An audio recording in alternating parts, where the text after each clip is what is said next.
Today's speaker has done his presentation amongst many other countries. He did it with the Saudi Ministry of Health, and it really had an impact, a good one, with the Saudi Ministry of Health. So I think our numbers have gone up. And he's been in the dental industry for 12 years, 8 of those with Wright Milner's. I don't think I want to waste any further time. We've got Mr. Luigi Rani with us, who's going to give us a presentation about 7 steps of preventing aerosol generation. Thank you very much, Mr. Luigi. Over to you. Good evening, everybody. Thank you very much for joining. Let me just share my screen. Welcome to the new normal. I think a lot of you know me. The guys that don't know me, I work for Germany. I'm the sales manager for Africa. I'm also one of the COVID specialists for Africa from the beginning of this, and I've been following everything that's going on. So without wasting too much of your time, let's get going. Just first note is I want to say thank you very much to SADA. I think because I'm involved in a lot of countries, I don't think a lot of people are aware of the amount of work that SADA has done behind the scenes. And if you look at some countries at the moment that are only going back to work, I think next week, the fact that you guys are getting back to work, getting all the work that they've done with the protocols, the PPEs, things like that, I really think they deserve a big hands up and what they've done. But to get to what we're going is, I'm going to just talk to you briefly tonight. It is a lecture that I've done quite a few times across the globe. It's 7 steps to protect against aerosols and then principles of disinfection. And just to get you started, what I'm going to do is I just want to give you a short snapshot of, I think, because I'm not a doctor, I have a different outlook. Yes, I'm in sales, but I also do a lot of training. And just to give you an idea of where we are, because if you look at Africa as a whole and as a continent, you've got to understand that we cover in Africa 12% of the world's population. But saying that, we've got 24% of the disease burden globally, with 1% of expenditure on health, and then 3% of the world's health workers. And if you take South Africa in context with regards to these figures, and you just look at HIV, for example, and TB, and these are the figures from the World Health Organization from last year, 25 million people in the world with HIV, and 70% of that's in Africa, 25% being in South Africa. TB, we're looking at 301,000 cases.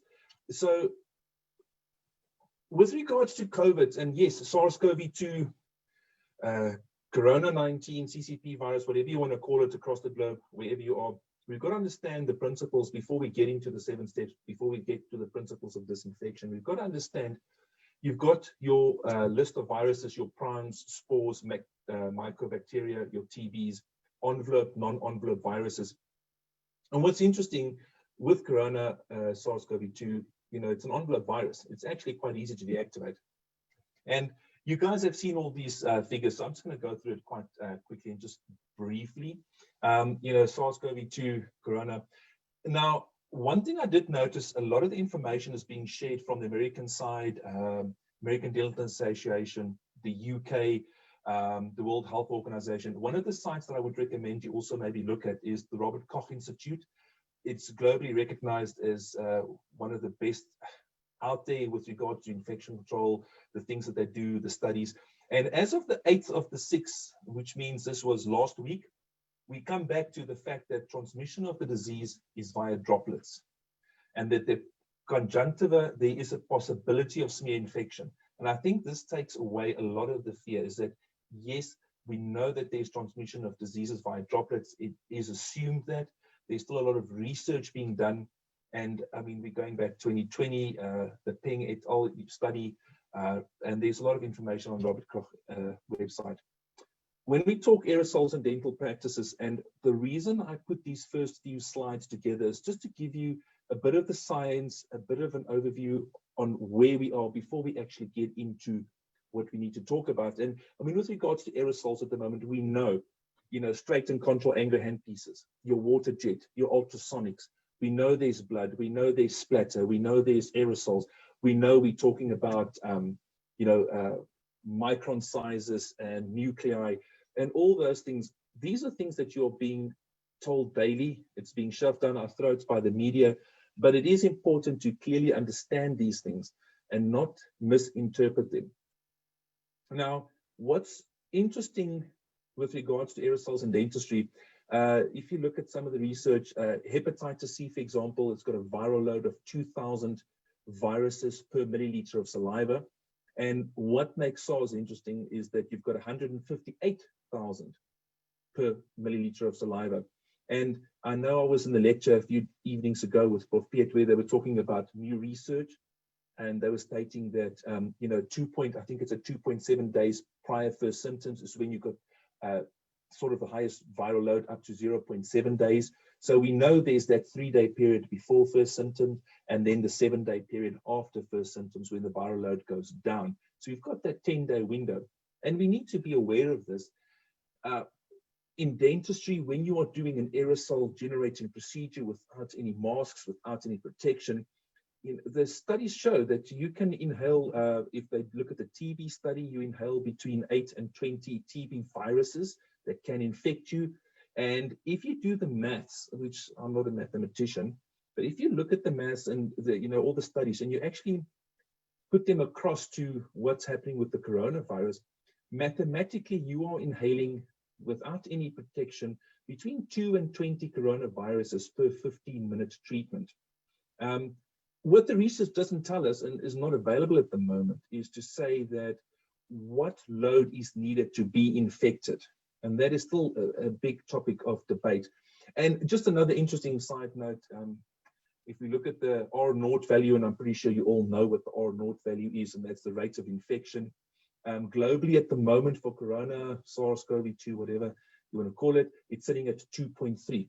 And there's also a study that came out recently from the Western Cape, I think it was, that also talks from an aesthetic point of view regarding what the R0 number is, how it affects on their side of the industry. Again, I'm going to go through this quickly. We know that dentists, I need to just now figure out where my pens are on this thing. So let's go. If we draw, we know dentists are sitting way up here. If I draw a little block that, and this study goes back, I mean, there's studies going back to 2017 where they have talked about the top dangers in the industry with regards to any jobs, and they talk about 6 points: your position, your risk of contamination, risk to exposure of radiation. There's a few others that they mentioned, and dentists came out second in that study, and dental assistants came out first.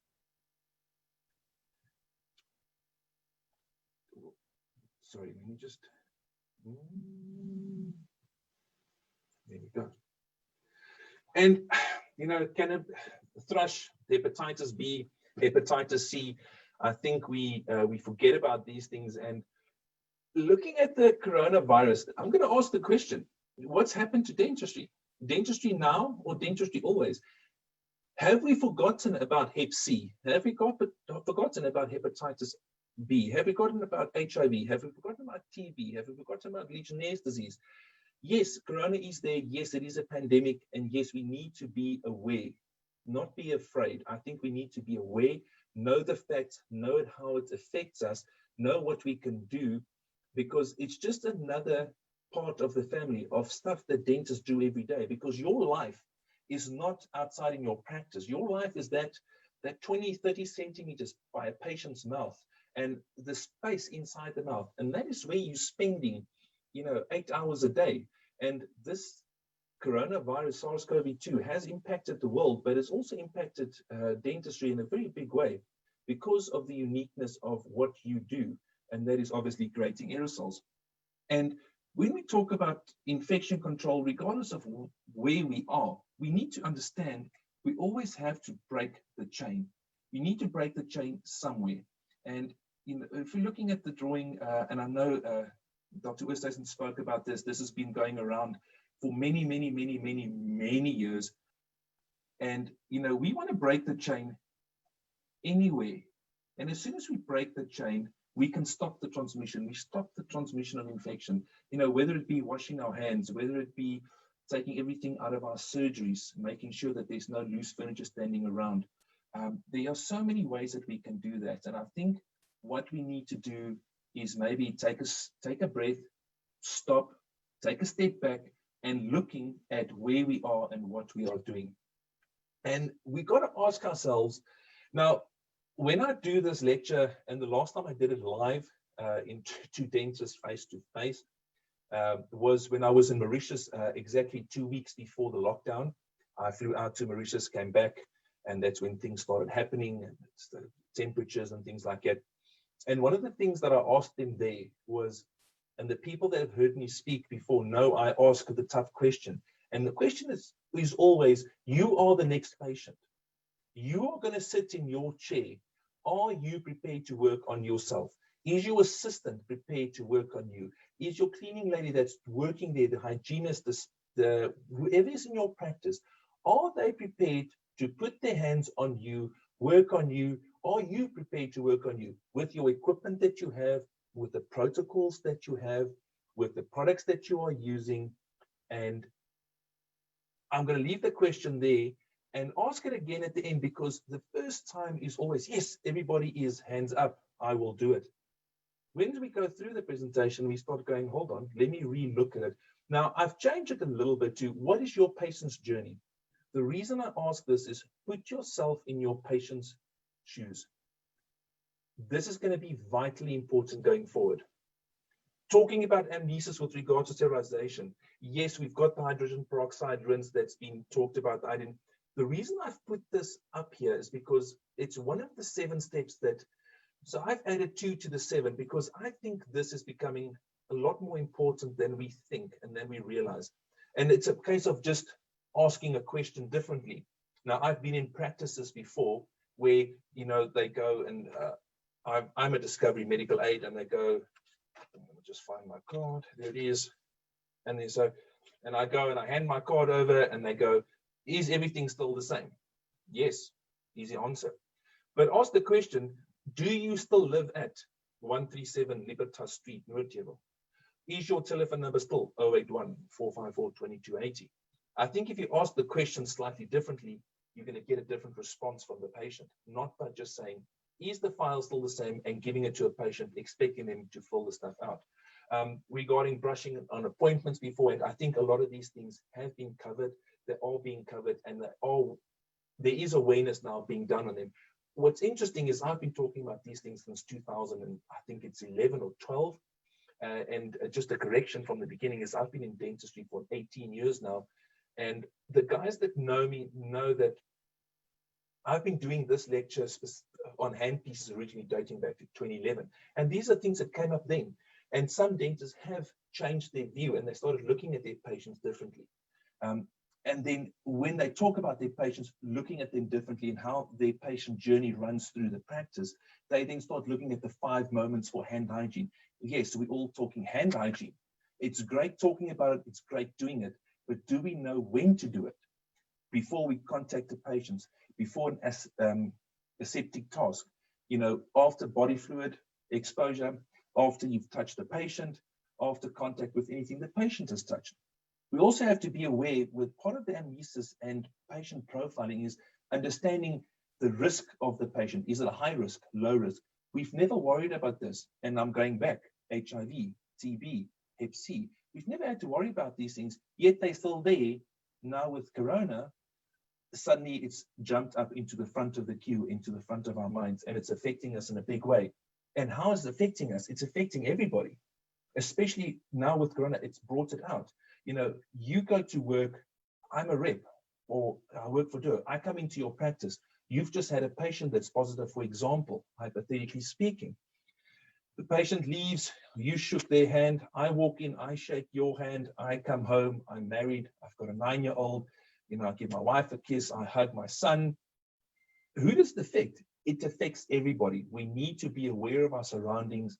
Our situational awareness needs to be very high, especially now on what we're touching, why we're touching it, do we need to touch it? You know, if you start looking at the face mask that we're all wearing, here's mine, you know, we put them on. As soon as we put this thing on, we want to touch our face. I've got a 9-year-old, you know, sticks his finger up his nose constantly, but we need to be aware. And what's important, and the reason I've put this slide in is just to give you an idea when it comes to sterilization and products. Be aware of what you are buying and where you are buying it from. As an example, this is the VAH list. It's online. You can go click on it. At the end of the presentation, I'll share this with Sarah. They can send it out as a PDF where all the links are in for the research. But what's important here is companies like Colser, all your major companies that are based in Europe, for example, they need to be on this list if they want to do business. To get on this list is not easy because it's independent testing of your products. And it's a lot of money. It's approximately 100,000 euro to pay somebody to test your product independently. You've got no say. The reason I bring this up is because I was speaking to the ladies beforehand, and suddenly there's everybody selling PPEs on Facebook. There's 400 people selling PPEs. There's 300 people selling hand sanitizer. There's disinfectants coming out from all places. Is part of sterilization. You need to understand where the product is coming from. Has it been tested? What test has it done? Is it internal test? Is it external test?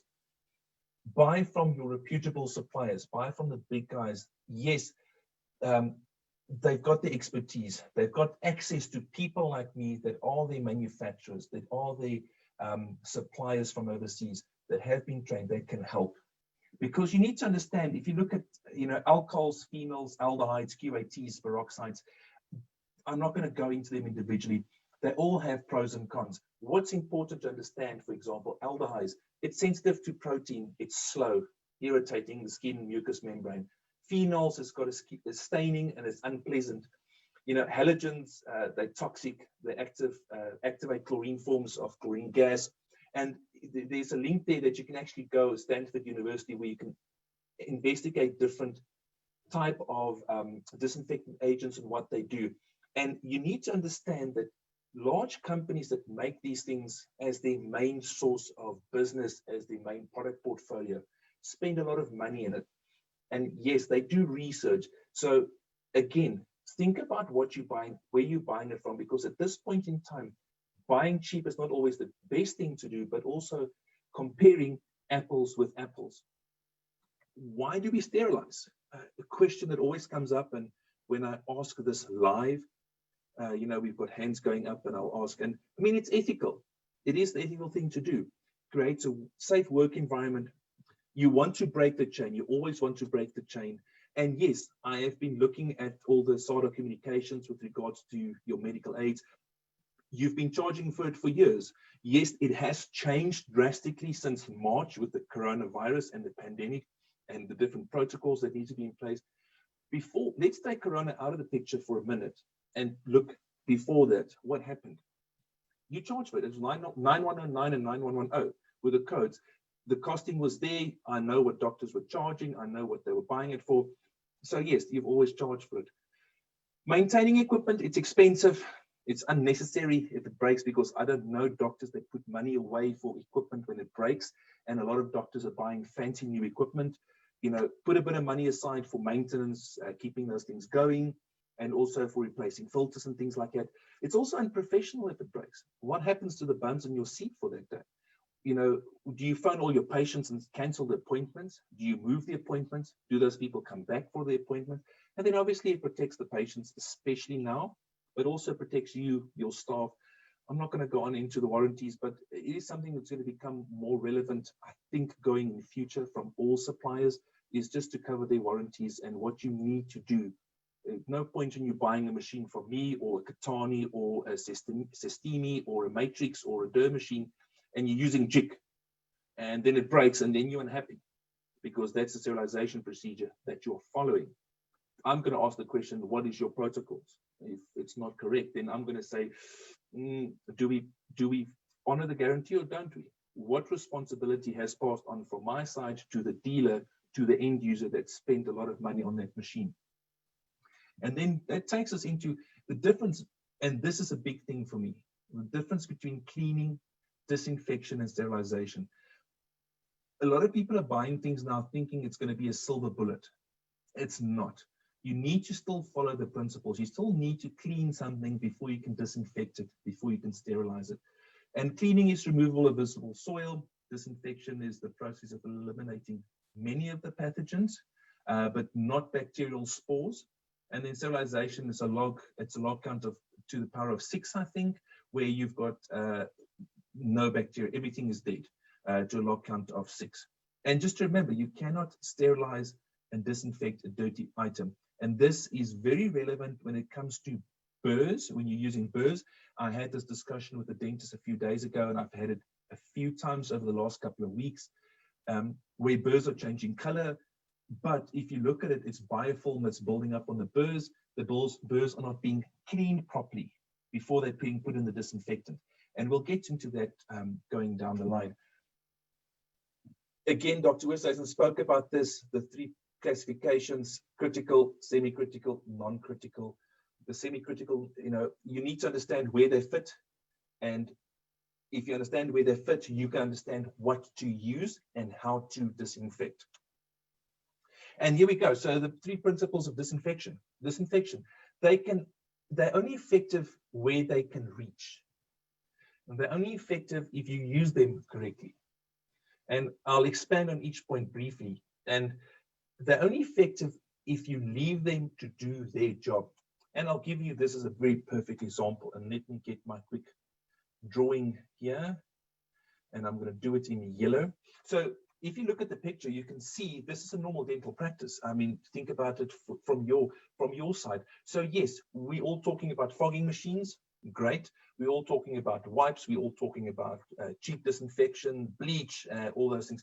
Now, where do they reach? So if you've got a patient and you're sitting a patient over there, you've got aerosols, you've got splatter, you've got debris. But now what is happening, and this is a very good example that I always use. At the bottom here, we've got a model. How many dentists have this situation? Patient is sitting, you've done with the procedure, you want to show them how to brush their teeth, how to do some hygiene. You've taken your gloves off, you now pick up that model, take it over and show them with a big brush from Oral-B or Colgate. Has it been infected? Has it been contaminated? You've now taken it and passed it on to people. So they've got to be effective in areas they reach. Have you thought that when you are fogging or cleaning or wiping, depending on what patient and what procedure you are doing, what has been contaminated in this picture? You've got your lines running down here. You've got normally you've got an armrest over here. You've got the patient sitting down with his legs over there. What's happening in between there? You've got, all this space over here. And I always use the example. If you take the pole for your overhead light, if it's not a ceiling mount, do you just do a wipe or do you actually wipe around it? It's a round surface. So if you don't clean underneath it, your disinfectant is not reaching there, which means it's not effective. And this happens quite a lot. So they're only effective in areas that they reach. And if you take into consideration, now we're talking, for example, about suction cleaners. Let me take red.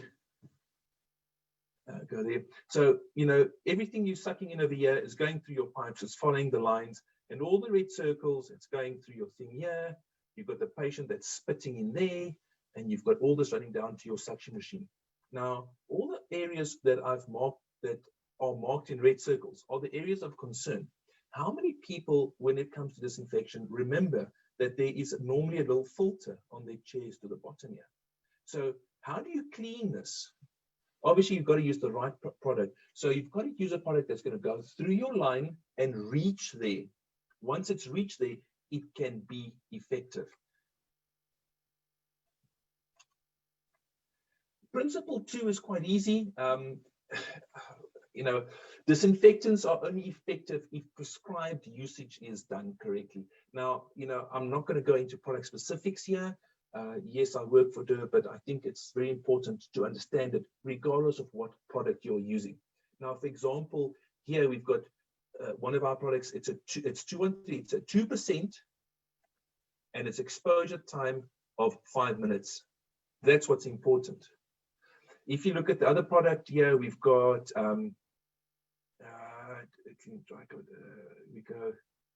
so it is allow contact time as per desired efficacy. Again, use undiluted, 1 minute, 30 seconds. Decant required amount. All these things are in the instructions. And what do? We don't read the instructions. We buy it from the rep that's just walked in because it's the cheapest. We give it to our assistant and say, go ahead, there we go, clean the burrs. And then we get upset when the burrs are not being cleaned, or they start changing color, or our instruments get rusted. And then when I get involved and I ask the question, well, how do you use it? And they go, well, we leave it in there for 7 hours. And I go, well, the instructions say 5 minutes on the other product. And I've had this happen with other products as well, where I read the label and I go, doctor, it says 30 minutes. How long has this been in there? And they go, I don't know, ask the assistant. And I ask the assistant, and the assistant says, oh, since this morning. So it's been in there for 5 hours. Then they ask, why is the things rusting? So again, where they reach, they need to reach there to work and prescribe usage. And the third principle, which is very important, and I mean, it's 3 things to remember. The third principle is leave them to do their job. I see this often when, and in the last 5 weeks, I've done 6 weeks, I think I've done 70 practices, and I've done risk assessments for them. And the one thing I see a lot is disinfectants being used. They wipe a surface quickly and then immediately take a wet rag and wipe the surface again. And I go, well, have you allowed contact time? What's contact time? Contact time is the time that the product needs and has been tested to do its job. That's how long it needs to kill whatever it needs to kill. The only reason I've got this one up, it's a quick, easy reference that I always use. This is specific to SARS-CoV-2, but I'll show you another one shortly. But you can see there, it takes 2% concentration at 1 minute. Here we've got a surface wipe. It's 2% concentration, 15 minutes, or 1% at 60 minutes. You know, hand disinfectant. This is an interesting one I always like to use. It's 100% effective. It's 100% concentration, 15 seconds. If you look at some of the hospitals and clinics and you see there's bottles of hand cleaner, hand gel, you can go, hold on, read the instructions, because on the instructions it says wash your hands for 3 minutes. And I don't know anybody that's going to stand in a hospital or a waiting room and wash their hands for 3 minutes. It's just not going to happen. But we need to understand the 3 principles. Where it reaches, used correctly in the right dilution or concentration, and giving it enough time to activate. Again, just a simple example of things that you need to ask and need to check for. You know, it's the application, the concentration, and the time. You know, these are different products in the market. The bacterial efficiency, fungicidal efficiency, virucidal, sporicidal. With regard to SARS-CoV-2, the recommendation globally at the moment, there's from Robert Koch Institute, there's from American Dental Association, all the associations, is you need a limited virucidal as a baseline. A limited virucidal to kill SARS-CoV-2. But now I ask the question, why not get something that is fully virucidal? Because yes, you might be killing SARS-CoV-2, but what about TB? What about all the other things in the air that are affecting us? Now, just a quick one here. The reason I've got a blank one is just to give you an indication of what I mean. So this is Dettol Super Value, kills 99.9% of germs. I use it in my house. But what is interesting is for everyday cleaning and disinfection, dilute 4 capfuls or 120 milliliters in a bucket of water, 4 liters. Gently mop, no need to rinse. So everything in our house, everything in our practice, everything in the car wash, everything that we do has got instructions. How often do we read it? This is the one with soft skin. And again, on here, 4 capfuls to 1 liter. That one was 4 capfuls to 4 liters. This is also Dettol. And the best one for me at the moment, or the 2 best ones, is Jik, because I believe the dilution that's being used by practices on this is 200 milliliters to 1 liter of water to clean the suction units.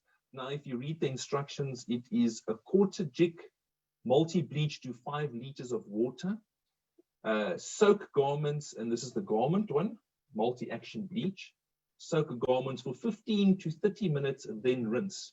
Yet we are leaving this stuff in our suction units to clean our suctions for hours and hours on end. Another famous one that I see is Milton's, to give you an idea. And the instructions, and the reason this, it might seem funny that I'm bringing these products up, but it is a basis of the principles. Because if we read the instructions and we understand what this is used for, we will re-look at how we're doing stuff in our practices. We will re-look at our patient journey. And Milton's, this clearly states, and I've had dental practices call me saying, you know, we're using this. And I'm going, okay, well, read the instructions, because it says, clean utensils thoroughly, prepare Milton solution, 12 milliliters to 1 liter of cold water, soak for 15 minutes, then rinse. Yet we're leaving this stuff inside our suction units for hours, and we're thinking that it's cleaning, and it actually isn't. We've gone through this. And then the 7 steps. The 7 steps are basic. The reason this came up is there's a lot of concern, a lot of fake news, a lot of misinformation on aerosols in dentistry. I think there's been enough lectures across the board from SADA's side as well to mislay all those myths. I also think that we need to just think about the things. We need to just be pragmatic, look at the research and follow the research. And the 7 steps are quite easy to do. And I'll just go briefly into detail with them. It's wear your PPEs. Guys, wear your PPEs. And wearing a PPE doesn't mean, like in the past, wear your personal. You know, keep your saliva out of my mucous membrane, please. You know, I don't want to inhale your spit or your cough or your sneeze or whatever you want to call it, because this is, you know, this is where you get a mode of transmission. Is aerosols, portal of entry, nostrils, your tear ducts, your mouth. So wear your PPEs. Optimize, this is a big one. Optimize your suction technology, check the power of your suction, avoid reflux. Sterilize your suction handpieces, that's your high volume or your low volume handpieces. Disinfect all surfaces and install an exhaust filter. So basically what it means, I'm not going to go through this. You guys have a brilliant and a beautiful thing from SADA. It's a nice little one, you know, 4 little pictures. I've got them in here somewhere, and they are brilliant. And also, it's the only ones I've seen globally, and I'm involved in lectures in the Middle East, Asia, Europe, the UK. Only country I think I'm missing is America, because I've even done some lectures for South America. And you guys are very, very lucky here to have an association that's done the work it has. You know, I really need to emphasize that point. But anyway, you know, wear your PPEs. Optimize your suction technology. Now, there's a lecture on the 18th. I think I can't wait to see it, because I know there's a lot of discussion on it. And I would really recommend you, please, to go see that one, because it's talking about 4-handed dentistry, 2-handed dentistry. What are you going to do now as a hygienist when you start work? How do you work? There's a lot of products on the market that some are good, some are bad. I'm not going to get into it. If somebody wants to ask a question or phone me afterwards, then we'll have a fat-on discussion about it. But again, optimize your suction technology. Inspect your suction. I found this quite often the last couple of weeks is, has anything changed in your surgery? Before the break, before COVID, let's say last year, have you added a second chair to your surgery but never updated your suction unit? Is your unit made for 1 chair, made for 2 chairs, made for, how is it made? And you know, there are people out there, including myself, that we can come out, we can test your suction. It's not a reflection on you. For me, it's more about, do you know where you are before you throw a lot of money at a problem that might not need a lot of money thrown at it? The 4th measure is avoid reflux. You guys, I'm sure, have seen this. Let me just grab it here. And I know somebody's going to ask the question, where's our stock? Speak to your supplier. Speak to your dealer. You know, the cannulas, you guys know these. And when they're in the mouth, they actually grab the cheek. And then what happens is a lot of research showing that it grabs the cheek and it spits back out. What's fun with that is the spit that it spits back out is from the previous patient, the last week's patient, depending on where you are in the queue of the dentist. And the fifth measure is this picture here. I just want to quickly highlight it. Is a picture that I took myself. And again, I don't blame the dentist. I don't blame the dental assistants. This is something that you've never been shown or never been taught. It's never been shared by the dentists, dental dealers, for example, whoever they are, that these handpieces can actually be taken apart and you can autoclave them depending on which one they are. So please check with your supplier, whether it's a Carestream chair, Serona chair, ADEC, Belmont, Planmeca, Fona, who else? Whichever chair, check the handpiece. Can you take them apart? Can you sterilize them? Can you clean them? Because this picture was taken a couple of weeks ago, and cross-contamination. That is built up from how many patients. Let's say, hypothetically speaking, you had a positive patient that was asymptomatic. You didn't know they were asymptomatic. Now you've got this in your line. You've got a patient walking in. How do you trace this? Where's the contact tracing even going to start?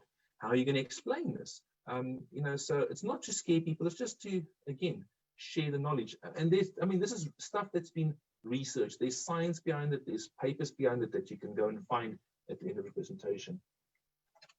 Sixth measure is, again, disinfect all your contaminated surfaces. Now, when I talk about the disinfection and we talk about the three principles being using it, where it can reach, dilution, is it correct? Is it 2%, 1%, and contact time. Think about the patient journey. Think about in your practice, what is going on. Think about the patient you just treated. Think about what treatment did you do? Was it an aerosol generating procedure? Was it a checkup? Did you do a filling? Was it endo? What were you doing? Because I think that is one of the things that we're missing. With all the lectures and everything, there's a lot of focus on, yes, the AGPs and everything, but I think we need to stop and just step back again, take a breath, look at your practice, look at your patient journey, and see, okay, this patient coming in now, are they a risk patient? What PPE should I be wearing? What should my staff be doing? If they're going to be waiting in the car, how do I get them in the practice? Once they get in the practice, how are they moving through my room to the chair? Once I start my procedure, what procedure am I doing? I've done this procedure. What are my protocols that I need to have in place for that procedure? I'm done with the procedure. What's the patient journey back out of the surgery? The patient's left. What am I going to do inside that room? There's the big debate regarding aerosols on the 30 minutes, 15 minutes fogging between patients. Recommendation stays, follow the protocols in the SADA document. Those protocols are brilliant, and I know they were put together by experts in the different fields, and will give you all the relevant information. But again, put yourself in your patient's shoes and what is their journey. And then one of the biggest debate topics that's going to explode soon, I think, globally, and has already in Europe, is the exhaust on your air filters, because this is protecting against aerosols. We need to understand where those exhausts, so let me just actually grab my little pen. Let's take this one, we'll do it in red. So you've now created aerosols here. You are now sucking them through your line. This is, I think this is a dry setup. It's a dry suction system. There's a difference between wet and dry. If somebody wants to know, they can ask. And everything goes in there. And there's the possibility that the aerosols that you've now sucked goes into the through your line, through your machine, and then comes out. And we need to be aware where that exhaust is going. If you've, for example, got a compressor standing next to your suction unit, you've got to understand that if you don't have filters on, or that exhaust air is not expelled outside the area of the cupboard in the bottom of your surgery, the plant room in the back that you never go to, if it's a shopping center and you've got that pipe going, for example, into a common space, you need to be aware where is it going. And then also, if it's in a closed space underneath a sink or something like that, you've got to understand that that air is being sucked into your compressor. And in your compressor, it's being compressed air. You've got some moisture. You've got heat generated, which is 80% of heat is from the compressors and from the air. And then what happens is that's now being pushed down your line, through your chair, through all your pipes, through all your valves, through all your seals, through your 3-in-1 syringe, back into the patient's mouth. And it is something you need to be aware of. If you find, for example, let me think, a good example would be if you find, as an example, you've got air rotors, whether it is NSK, Kava, BNA, whichever one it is on the market, the Serrano ones. If you suddenly find those things are blocking quite fast, it might be that you've got water in your line or you've got some contamination in your line. And it is something that you need to consider. And a question with regards to your exhaust air filters, and just to point out something quite interesting is, as of, let me just confirm my date, we are on the 15th. As of the 4th, it was there, I think it's the 1st of June this year, there was legislation passed in France that if you are a dentist, you can go back to work on the condition that you have a bacterial filter, at least HEPA 14.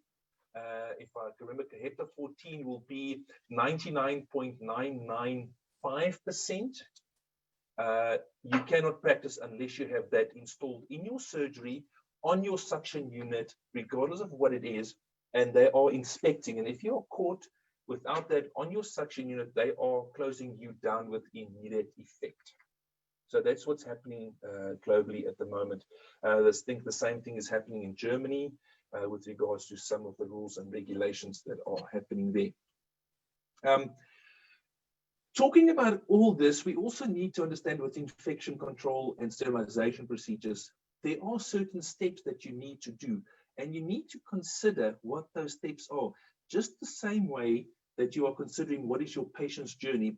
Think about, let's say, for example, this is a probe that you've just used in a patient. What is the journey of that probe?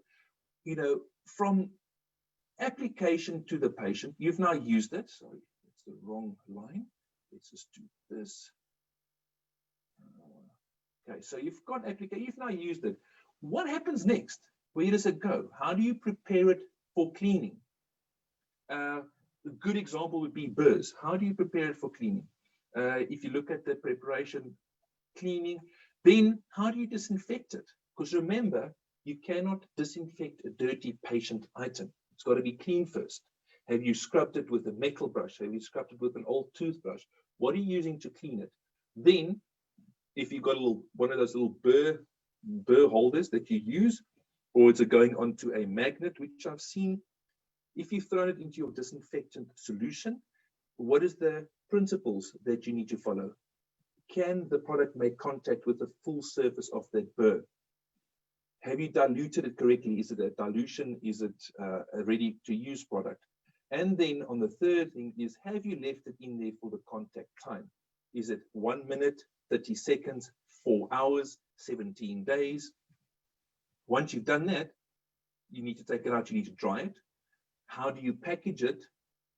How do you sterilize it if you're using autoclave? Depending on the classification of the patient item, is it critical, semi-critical, or non-critical? And then one that's missing over here for me is, where do you store it?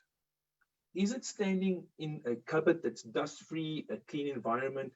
Is it thrown at the bottom of a cupboard where you've got a suction unit and a compressor running 24/7 with aerosols coming out and exhaust air? So there is one missing, is how do you store the stuff once it's gone through your cycle? And a very good thing that example that I use here, and I don't sell hand pieces anymore, and I'm sure the relevant people will say thank you afterwards, but because I used to sell them, I'm going to use NSK as an example, because it's one of those things that I did for years, is always used to say to doctors, you know, buy 3 hand pieces. And they go, yeah, but you're trying to make money and you're a rep and it's commission and this. And I'm going, no, because the principles are quite easy. Een nie kas, een nie was, een op die stoel. And in English, it's one in the cupboard, one ready to be used, and one on the chair. It does 2 things. Number one, it gives you time to follow your procedure, your principles of disinfection, because you can take the handpiece off and let it go in through to your journey. What is the journey of the handpiece? Number 2, it lengthens the time and the lifespan of that handpiece by up to a factor of 3. The third point is, when we talk about why do we sterilize, why do we disinfect, hand pieces are expensive. They break. Do they break because you're abusing them? Do they break because you dropped it on its head? It was full of oil and it's filled up, or because you're not cleaning it properly. And if you look at that as an example, 3 is not a sales pitch. It just makes your life easier, because what happens if you only have one item? What happens if you've only got one endo motor? You've got, there's a lot of things I can use as examples, but what happens if one of them breaks? What does it do to your practice? What happens to your practice if your suction unit breaks, your compressor breaks? It stands still. How much money do you lose with your practice not operating? And that's part of the big thing. I mean, we can go on about disinfection, cross-contamination, sterilization. I can do this for days and days, because it's such a broad topic. It's got so much impact on everybody's lives that walk through that practice door, from patients to workers to dentists to assistants to hygienists to, it just goes on and on and on. And sorry, let me just go back here. With regards to your PPEs, all I'm going to say is I really urge, and I've done this from my side, from Germany and from DERB. I've printed out quite a few of these. As I'm seeing doctors, I'm handing them out. Please speak to your dealers, speak to your suppliers, tell them, listen, you guys make money, print a few for us and hand them out. I've actually got a nice, a big one that I've printed out for a doctor that I'm seeing on Wednesday that I can give to them. I think I paid, I think it was 15 Rand to print one out. Download this, put this in your practice. It's a nice, solid reminder of what you need to do about your patient profiling when they sit in the chair. What procedure are you going to do, and what you need to wear? Because that is one thing that I want to stress as well with regards to sterilization, the 7 steps to aerosol, the 3 principles of disinfection. All these things are nice and well if we don't profile the patient correctly. And they're walking in there, and we are doing, you're doing, for example, a class 2 filling, but you're wearing full on level 4 aspirator with aerosol, at the bottom here, this one here at the bottom, sorry, the one at the bottom, and it's a class 3 or class 2 filling on a child. Yes, we have to, there is panic. Don't panic. Stop, take a breath, step back, and consider what is the patient's journey into your practice. What is the journey onto the chair? What is the instrument's journey that you're going to be using? And then when all that is said and done, what is the journey of the aerosols that you are generating or that you're not generating? If you're not doing an AGP, then follow the procedure. It's a lot of people put a lot of hours in putting these things together for you. I'm pretty sure, and I can confidently say that I trust their judgment, because I know what they've gone through to put this together. So it's there. Don't panic. And then a general thing that always comes up as well is there's not enough training going on with regards to dentists, dentist assistants, hygienists, the cleaning staff, asking the 10 questions. And these are normal questions for consistent infection control. Because if you look at infection control nowadays, and there's a few lectures that's gone on with regards to with it, is let's hypothetically say you now have a patient that's tested positive in your practice. They've now been traced, and they phone you, say, you've had Mr. X, he's tested positive. Are your patients' file up to date? What training has been done?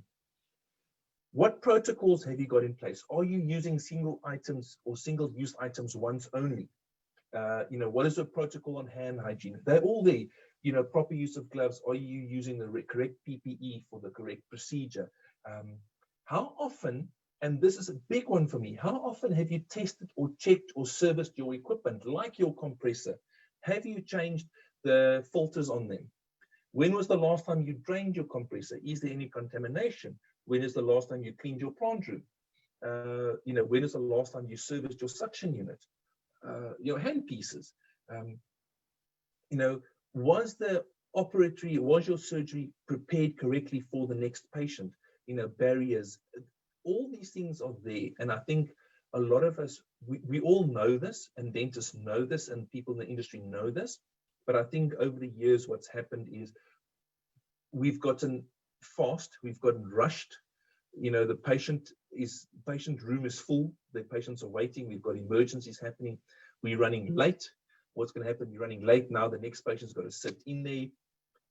You're putting pressure on the assistant to clean between the patients quickly. They're going, I don't have time. Everybody's on edge, everybody's stressed. And I think we start cutting corners. We're doing things we know we shouldn't do, but there's this pressure of time, there's this pressure of money. And I think what the pandemic or this corona thing has done is given us time and enough evidence to pause and go, hold on. We cannot go back to the way it used to be. We need to be more vigilant. We need to be aware of what we are doing, how we're doing it, why we are doing it. And again, coming towards the end of this now, because I really would like to leave some time for Q&A, is the two questions that I asked you in the beginning. The first one was, are you prepared to be your next patient? You have to sit in your chair, your assistant, your dental hygienist, your child or your wife has to sit in your chair. Are you happy in treating them with the protocols that you have in place? Then the next question is, what is your patient journey? What is the journey of the patient through your practice nowadays? They're phoning you up for an appointment. What are the rules? What are the regulations? What are the protocols that you have in place? Because I'm a patient. What's going to happen if I get sick and I go, hold on, I've been to the dentist. I wonder, what is his protocols? What is his procedures? Oh, I got it from the dentist. And I'm going to start asking difficult questions as a patient, as a consumer. A lot of people are not aware, and I'll use this in the last example to just sort of put the point home a bit on how important that this is. There was a case just before the lockdown. I won't get into the details, but a patient that died in a surgery in South Africa. And I always think to myself, if I'm the parent, or it was my son, or I'm in that situation, I am angry. I'm going to look for somebody to blame. And who are they going to look at? They're going to look at you, the dentist where the person died. If the person died, for example, at the car lot down the road while buying a second-hand car, you're going to ask the same questions from them. Are their staff trained? What training have they got? Why do they take so long to phone the police or the ambulance? Do they have somebody on site that's certified as a first aider, etc., etc., etc.? Put yourself in that journey of the patient that's coming into your practice. And are you happy to be that patient in that journey? I think that's it. There are some bonus slides if there's any questions that we can get to. They did say 45 minutes, so I'm sorry I'm about 10 minutes late.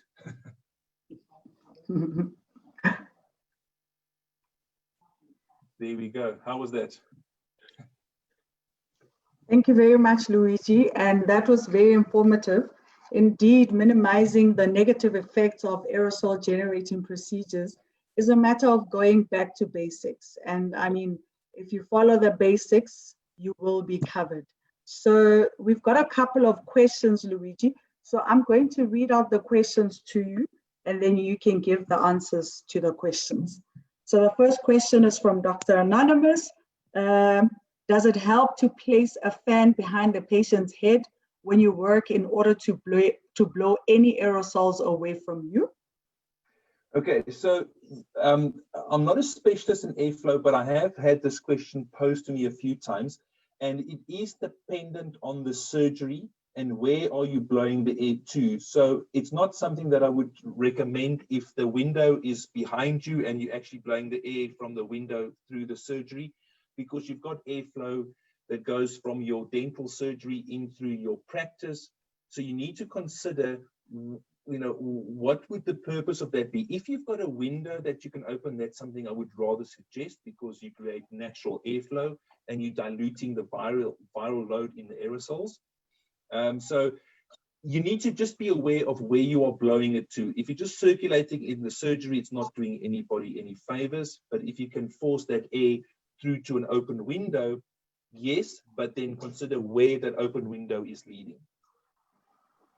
Okay, we've got Dr. Pastana who wants to know, how do they go about getting you to come and look at their cleaning protocols and suction pumps, especially their strengths and air outlets? I will gladly share my details, Dr. Mtseng. You can share my details. They just phone me. They ask me if they are based in Joburg. It is something that I do as a courtesy from Der Dental in Germany, because we do believe it is vitally important that before we throw money at a problem that might not be there, we need to have a baseline of understanding. And if we understand that our suction units, for example, is running at the recommended 250 to 300 liters, regardless of what unit you have, you can then sit back and go, I have a baseline. Where do I go next? Where do I spend my money next? Do I need to spend money? Do I need to maybe just service my suction unit? Do I need to upgrade? So it's just a phone call, and all the dealers can do it. There might be a small charge, I think, which is also fair. You know, they have kilometers to travel, they've got staff to pay, they have overheads. But I also think it is money that is well spent, and you just need to also understand that if the dealer is going to come there, regardless of who they are, they also have a motive to help you. They might want to push their product, which is a fair comment, but take the information that they give you and then look at it with an holistic view of, yes, I need to take the next step or buy something new, or I just need to service something. Okay, Luigi, I will share your details with Dr. Pastana. Fortunately, we do communicate frequently with Dr. Pastana, so I think I know which one it is. I think I still have his number. So my number is still the same. It's always been the same. The 083 400 9449 number. The guys know that one. Okay, and then the next question: can cold sterilant be used as a surface disinfectant? It depends on which one. What I would recommend is read the bottle and what does it say on the label, because a lot of cold sterilants are made specifically and tested for compatibility on materials like your probes, burrs, clamps and things like that. So it might not necessarily be sufficient for floors, because you need something different for floors than you would, for example, for metal instruments, for example, for your soft plastics on your chair, some of the plastics on your equipment as well. So read the label of the bottle and just see what is it made for. You have a wide range of sterilization products in South African market, and they will say instrument cleaner, burr disinfectant, floor and surfaces. When it says floor and surfaces, I always go, okay, just be careful. Just make sure that you understand the label, because a floor could be wood laminate, could be tiles, could be cement, could be concrete. And then you have your surfaces. What are your surfaces made of? They're normally made out of plastic, stainless steel, granite, and it might not be tested on those type of things. So just be careful and just read what the label says. And if the label doesn't say, which is quite interesting, I've seen that quite a lot, is speak to the rep that sold it to you, or speak to the dealer that you bought it from and say, listen, come to me or phone me and tell me, can I use this on that? And if they say yes, and you say to them, can I have it in writing? If they say no, worry. If they say yes, then you don't have to worry. Okay, and then the next question from Dr. Scholz: are all the different disinfecting agents from DER as displayed available in South Africa? I know that Ortol is, but I see there are specific ones for chair, instruments, hands, and suction. So are all of them available in South Africa? So no, not all of them are available. It is something that we are working on. I know there's a lot of companies that are also trying to get the stuff in. There has been some recent changes in the law dating back to, I think it was October 2019, where they've changed registration procedures. We are working through that. So at the moment, a lot of the products will become available. The ones that are here, we are just waiting for stock. There's been a bit of a hiccup in the the sea freight getting it here, but it's on its way. And so some are worthwhile bringing in. There's others who's just not for our market, and we won't be bringing them in, because you've got to remember, whether it is whether it's germaphene, whether it's Steritech that's made locally, when they export or we import, we look at the market, we look at the demand, and then we decide what to bring in. There's no point in bringing in 15 different surface disinfectant when the market has only got space for 2 or 3. So you've got to understand, a lot of suppliers also look at that, and the dealers do as well. And the things that they are bringing in, regardless of what they are, were not just brought in willy-nilly. There was some research, there was thinking behind it. So if it's not available in the country, there's normally a valid reason for it. And if it is available, it means it's gone through the correct protocols and procedures and testing. So again, check the product from your supplier, make sure it's, you know, EPA approved or SABS, VAH list, and those type of things. Okay. And the next question, how effective is alcohol, and how long should one leave it on a surface before wiping it off? Okay, so let me just get to, I've got slides for that question. So I actually made sure that there was, let me just get to it. Okay, so if you look at alcohol, and if you look at the screen, what is nice with alcohol, it's got a very broad range, and it's very of efficacy. It's very effective against non-envelope viruses. That's why the whole hand sanitizer in 20 seconds. The problem with it is it's not effective against bacterial spores. So that is the one problem. So if you think of the 3 principles, it's got to be effective where it can reach. And if it can't reach a bacterial spore, it's not going to be effective.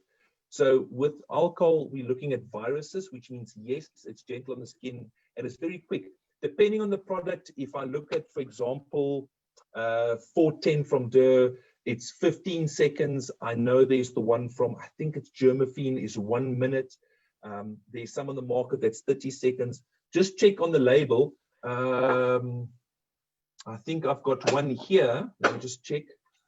This one is also from Germany, and this one is 40 seconds or 45 seconds. So just read on the label.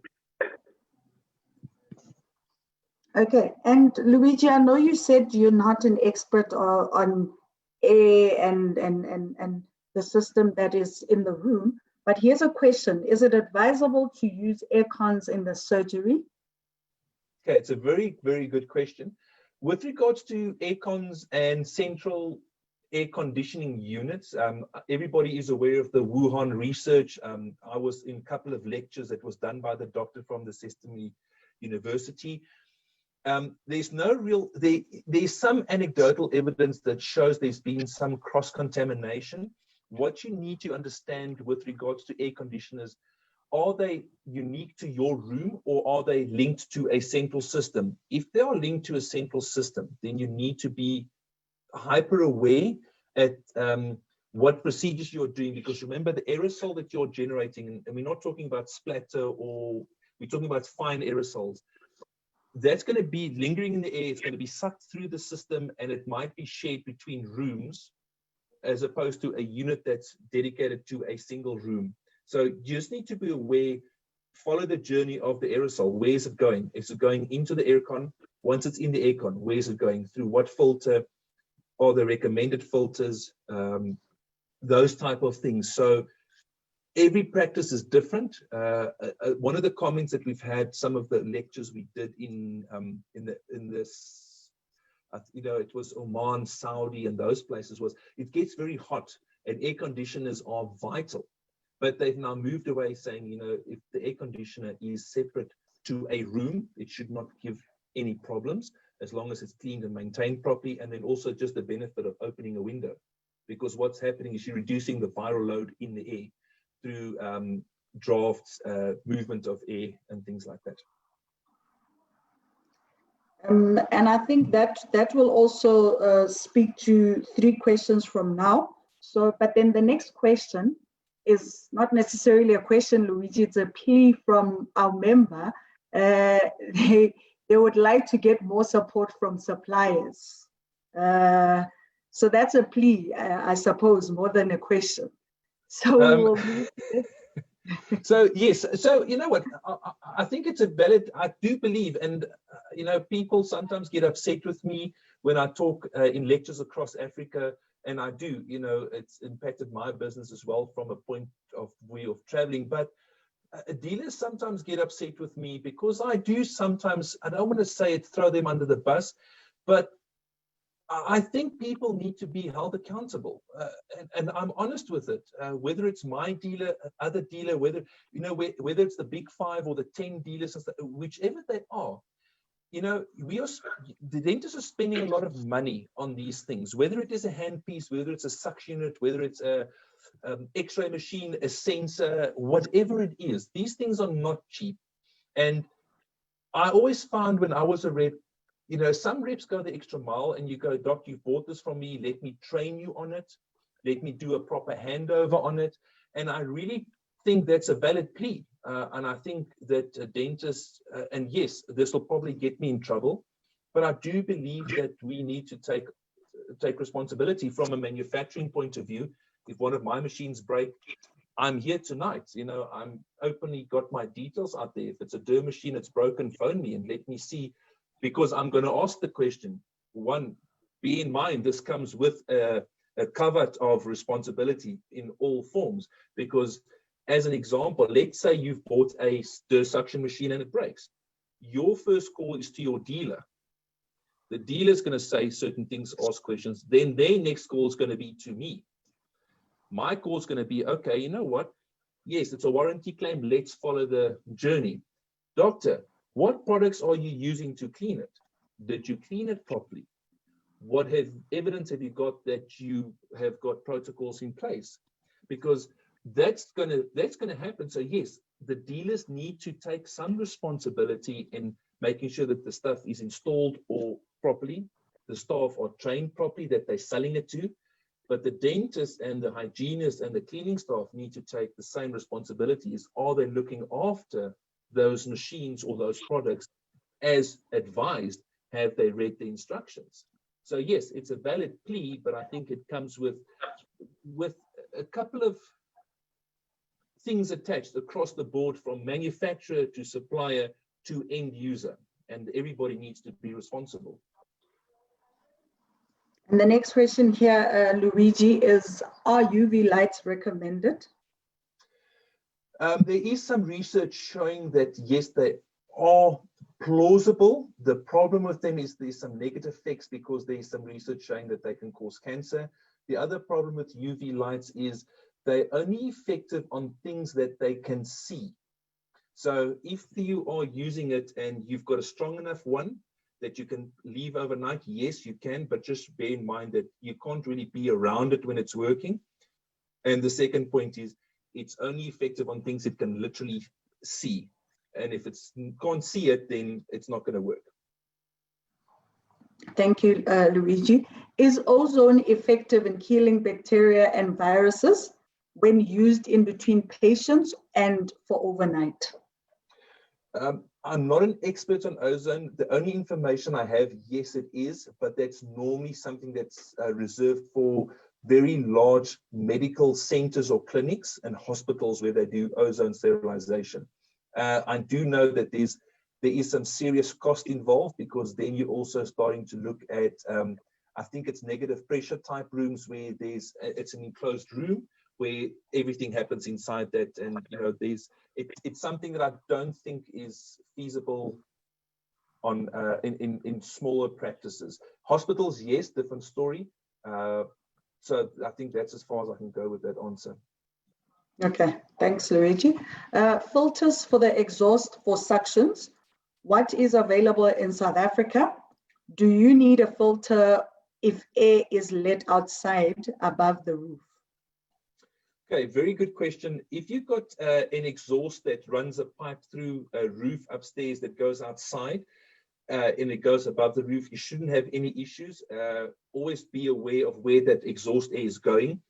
Filters available, yes, there are. I don't think there's currently stock in the country. I know A few companies make them. We are one of them. It's classified as a HEPA 14 filter that you just pop on. They are expensive, but it is something that you replace, for example, on your smaller suction units once every, I think it's once every year. And on the bigger systems, you're looking at once every 2 years, and it's 5,000 to 10,000 hours. It is something that is going to become more asked. And so, yes, there are. DER sells them. There are a few other suppliers that sells them, but I don't think there's any available in the country at this point in time, because it's not something that's really been a focus. Okay, and I think you've responded to the aircon question twice already. So we're going to move to the next one. How do we go about doing a shock treatment for our suction units to improve the suction capabilities?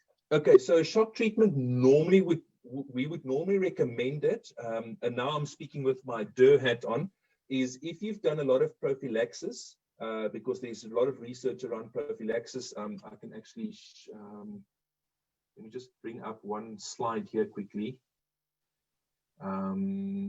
There we go. So this is what happens with prophylaxis in a period of over 4 to 5 days. Now, if you consider that practice has been standing still for maybe 2 to 3 months almost, there's a lot of biofilm, not just regarding prophy, but a lot of stuff has been lying in the pipes.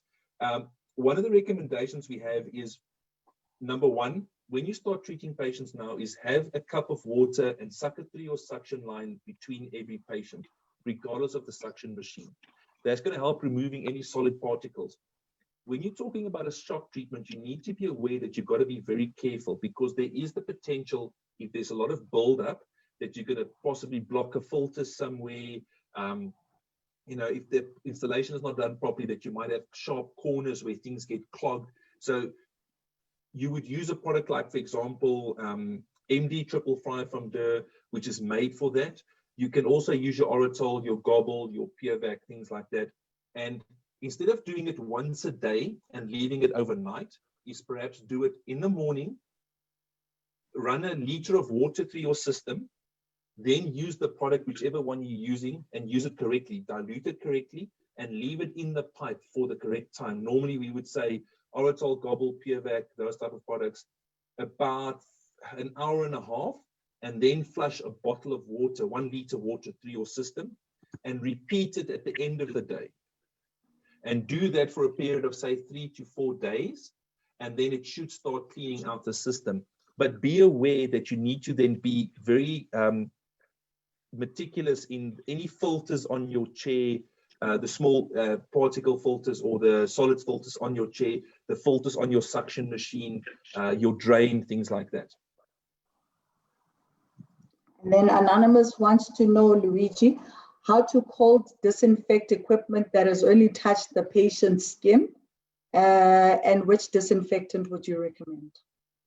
That would be a non-critical item, so that would normally be any normal disinfectant or cold sterilant, depending on which one you've got in your practice.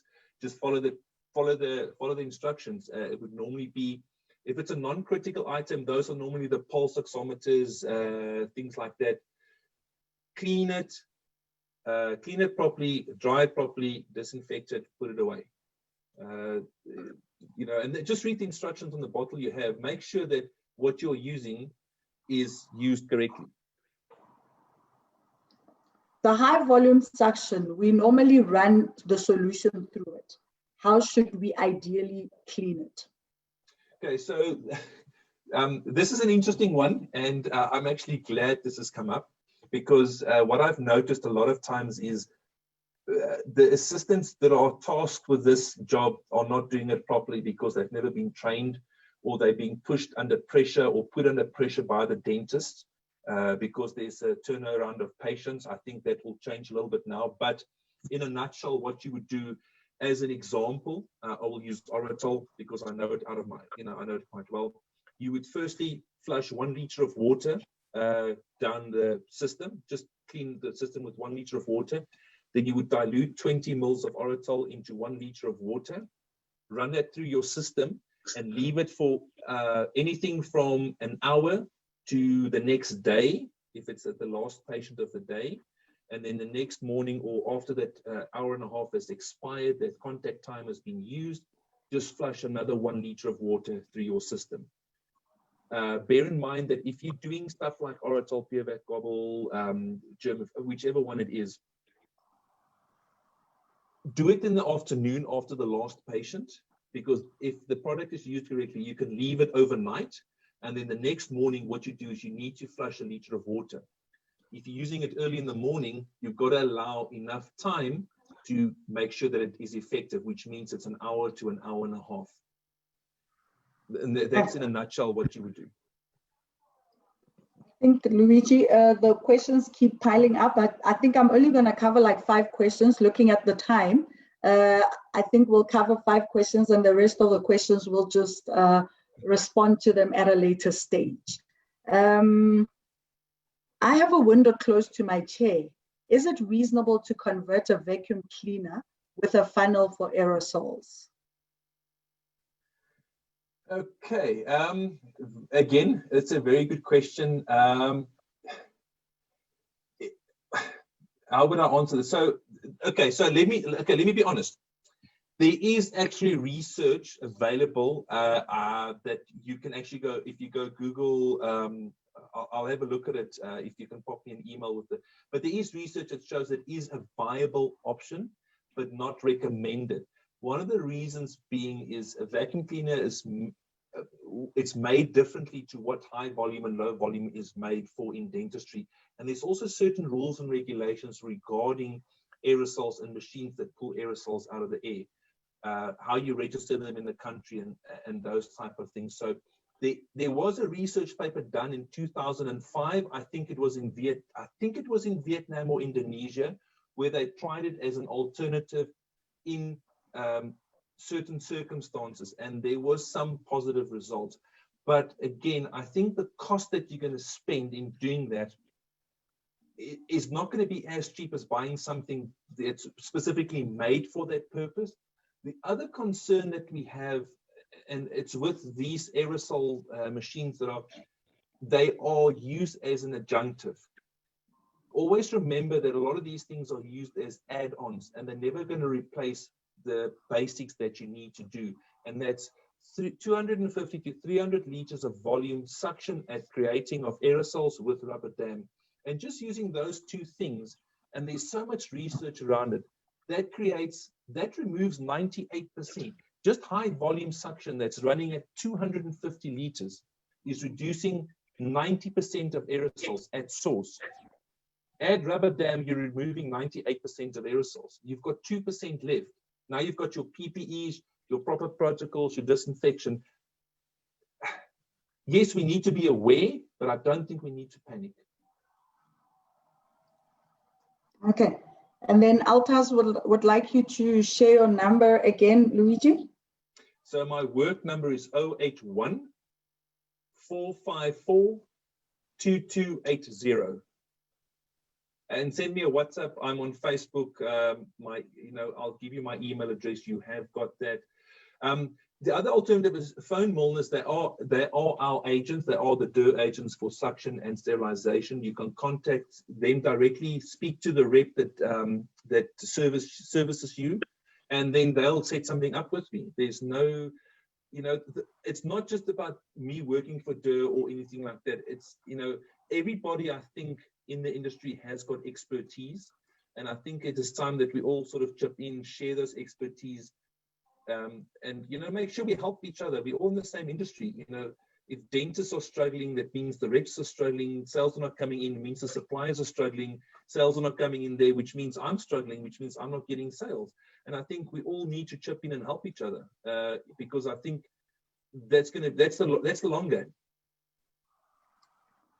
Okay. And then, is there a disadvantage is there disadvantages on using peroxide in your water lines that run through your handpieces? And if it is a good idea, at what concentration? Okay, there's a lot of research going on with that. So what I'm going to do is, if you can more question, I would prefer to share some research on that. There is some research going around. It's not something I would strongly recommend, because there are products available in the South African market that will do that for you. There's, just off the top of my head, I think there's the H2O from Germafene, there's the ICX tablets from ADEC, and those things are researched and made with material compatibility on handpieces, pipes, seals, valves, and things like that. So, you know, when you start talking about solutions and dilutions, there's too many things that can go wrong. And, you know, the products that are available are very inexpensive and readily available and will do the job for you without any worry.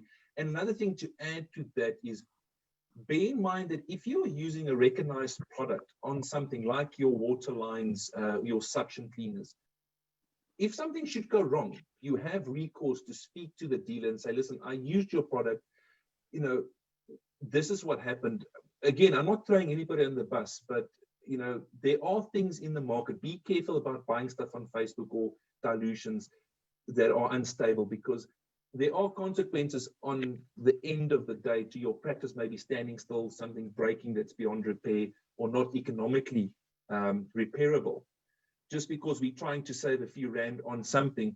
And it's saying that, and we spoke about this earlier, and again, just using an example of jig, I actually did the costing. And if there's any dentists out there listening, please, you know, phone me, argue with me, fight with me, you know, crucify me. I'm honest.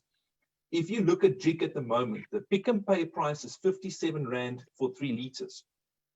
To do the equivalent number of cleanings, for example, using Aerosol, which is a 2.5 liter concentrate, you get 125 liters of Aerosol out of a bottle. That's 125 days of cleaning if you clean every day. If you look at jig at 57 Rand for a 3 liter, and you're looking at a 200 mils per liter, you need to buy 41 bottles of jig. Now, 41 bottles of jig at 57 Rand, my math is not that good. You're looking at 2,300 Rand. Currently, this is as of yesterday and this morning when I checked, when I got the question from a dentist. That's 2,300 Rand versus buying, example, again, a product like Aerosol, which is 1,200 Rand, that's made, designed, tested for your suction unit. So we need to be careful when we look at these dilution type of things and work out the cost of comparing apples with apples. Whether it is a composite, whether it is a sterilization product, whether it is PPEs, gloves, face masks, things like that. Look at the base cost and compare apples with apples, because, you know, if we start trying to reinvent the wheel, I think it can only go wrong in so many ways when there are things available.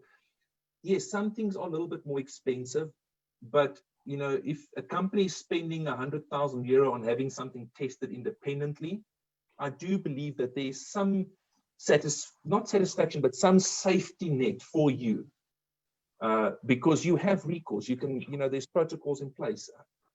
I get the question a lot, you know, I've used this product, my things are changing color. Let's look at it. Let's take the bottle back. Let's swap it. Let's send it to Germany for testing or whatever the situation would be. But if you pay for it, there might be a bit more recourse for you as opposed to trying to reinvent the wheel or using something it was not designed for. Okay. And then we come to a question that's also related to jig, Luigi, but this is more about the ratio of the mixing ratio. I've been told that jig diluted with water in a ratio of 1:10 is an effective surface disinfectant. Any comments? No comments. So depends on which jig you're buying and the bleach. Again, read the instructions. Add 1/4 of jig multi to 5 liters of water. So I'm actually reading from the bottle that I've got that I use at home, because somehow I knew the question was going to come up. Soak for 15 to 30 minutes, then rinse. If you're happy to do that, then, you know, I'm not going to be able to stop you, but I'm not going to be able to take the chance. And I'm going to ask the question, are you prepared to sit in your own chair if you're doing that? You know, work at the costing, and I can guarantee you the chances are recommended products in the market from all the suppliers will probably work out either the same or slightly cheaper. And if it's more expensive, it'll be a few cents. And it's not a risk that I'm prepared to take with my health, my son's health, my wife's health, you know, or people that I go and see if I have to shake a hand. So I wouldn't recommend it. Okay. Cheap is not always cheap. Does DIR sell products with hydrochloric acid as their active ingredient? And hold on. I can't remember all our products. We've got such a wide range. Okay. It depends on, so a lot of our products are made depending on what the purpose is for them. So you will find that a lot of products are made, for example, to be used on fake leather that you find on the chairs, or real leather that you find on the chairs. I'm just trying to look at something here quickly. Then I can give you. QACs are sort of the most popular at the moment. So a lot of them will contain, let me just make sure I get the right information here. A lot of them will contain benzyl, dimethyl, ammonium chloride, excipients, water, propanol. It just depends on, some products are made for specific reasons and will have specific ingredients. One of the big ones that we're staying away from is aldehydes, because there's a lot of research showing that they're bad. So it just depends on some of the products. I'll go through the list. They're all available on our website with the actual ingredients, and you can just have a look. I can't remember all of them. Sorry. Okay. We've got Dr. Osman here, who's thanking you for an excellent presentation, Luigi. And then he's asking for advice on using boiling water to unclog suction lines and also on sputum drains. So no, so boiling water is something that I've heard quite often, and it's something that I wouldn't recommend. The main reason for it would be boiling water and blood. Number one, it will congeal, and number two, it becomes a foaming agent. So it creates a foam, and foam, regardless of the suction unit in your practice, foam is a killer of suction machines. And what we'll do is they will start affecting the plastic casings, and they'll start affecting the metal. And what happens on a microscopic level with the foam, it becomes almost like a sand blaster.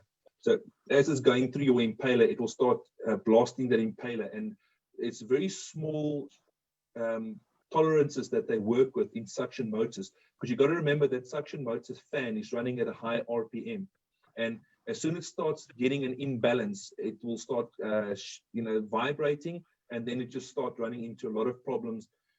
And one of the lectures that I do is it's going to sound funny, but I call it, does your suction suck? You know, either does it suck or does it suck?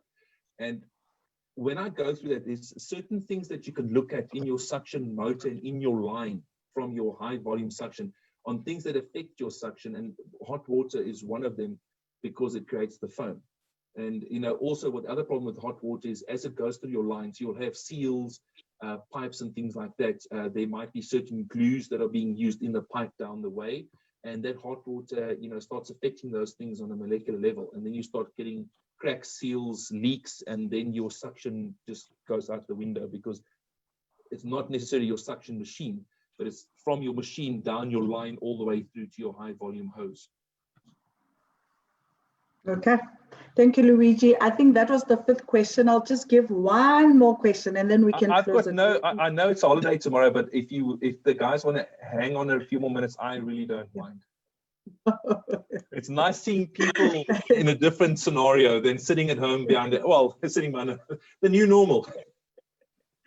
Okay, so how often should you replace your suction tubing and or pipes? Okay, so it depends. It depends on your practice and the state of the suction pipes at the moment. If you start picking up leaks and you can start hearing your suction, it's sucking through somewhere in your pipe, then I would strongly recommend you look at replacing them. I know they're not that cheap to replace, but you can also look at, you get two. If I remember correctly, you get 2 different types. You get the one that's the normal suction hoses, and then you get the one that's the reinforced. The reinforced normally last a bit longer, but it depends on, number one, how often you clean them, and number two, what you are using to clean them. If you're using a very aggressive product, like, for example, jig, or something that's not recommended, they will damage those lines, they become brittle. And normally where they tend to go is if you've got an assistant and they suck, and at the back, let me just see here, what have I got? So if you, at the back where they bend and where the assistant's now holding them, that bend over here, the loop, is normally where they start fraying, they start cracking there, and then you start ripping out the PVC pipe, the PVC tape, duct tape, insulation tape. Black, I know, is one of the popular ones I see always on the suction lines. But an alternative would be, you do get products on the market from a high volume perspective that you could put on there with, that rotates your suction volume or high volume cannula, so you don't have that loop in the pipe that goes down, so it doesn't crack there all the time. So just look at your pipe. If it starts looking iffy, then maybe it's a time to relook at putting new ones in. But it is, as far as I'm aware, the costs, they're not cheap, they're not expensive, but no. Find out from whoever you bought your chair from. There are a few guys that do them. Speak to some independent technicians that can also do that. But do ask them, you know, these things should last maybe 2-3 years, depending on how you look after them.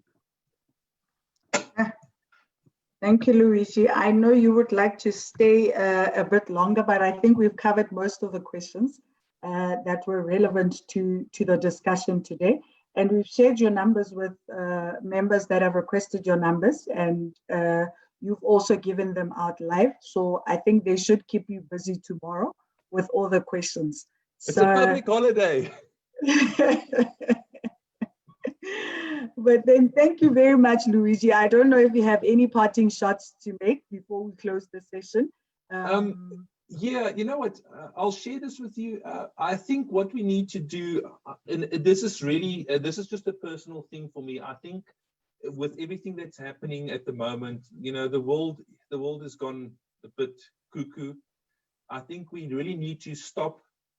We need to take a breath, look at our practices, and then really assess what we need to do. Throwing money at a problem that doesn't exist is not going to solve it. We need to know where to start. And I think that is really something I would, you know, regardless of whether it's suction, sterilization, disinfection, with x-rays. I've been in the industry covering all spheres of dentistry, from lab right through to, you know, high-end CBCT machines.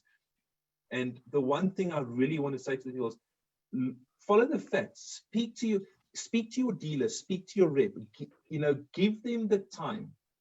They really, you know, they're working hard. A lot of the reps get trained a lot by all the manufacturers, regardless of the products. And dentists, over the years that I've learned, is they don't give the time to the rep.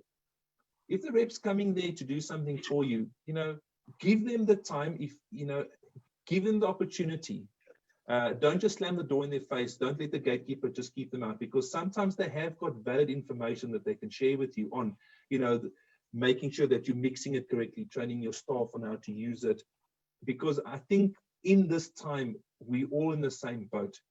Dentists are not working, dealers are not making money, suppliers are not making money. We all need to look after each other, because if we look after each other now, we're all going to get through this, and we're not going to be forced to shut practices, lose homes, lose holiday homes, things like that. And I really think we need to understand that we are all in this together, manufacturers, dealers, suppliers, and end users. And without you guys opening up and looking after patients, we don't make money. We are not in business. And I think we all need to take responsibility in that food chain at the moment. And that we're not all out there just to rip people off or make money. That, you know, let's be open, let's be honest, let's explain why things have become expensive or why we're charging that. Let's, you know, we all have a right to know. We're all consumers, and I think we tend to forget that. Regardless of what you are buying, you are a consumer. And I think on that, we need to stay safe, take a breath, don't panic, and enjoy the holiday tomorrow before we start again. Thank you very much, Luigi. Just the last one to members. Please note that this webinar will be available forever on our social media platforms, on Facebook and on YouTube. So you can watch it at your leisure. Even tomorrow on a public holiday, you can watch this webinar again and get information that you feel that you might have lost. So go on the SADA Facebook page as well as the YouTube page so that you can access this webinar. I think that concludes our evening. Good night, everybody, and thank you for joining. Thank you. Bye, Good night. Luigi. Stay safe. Bye-bye.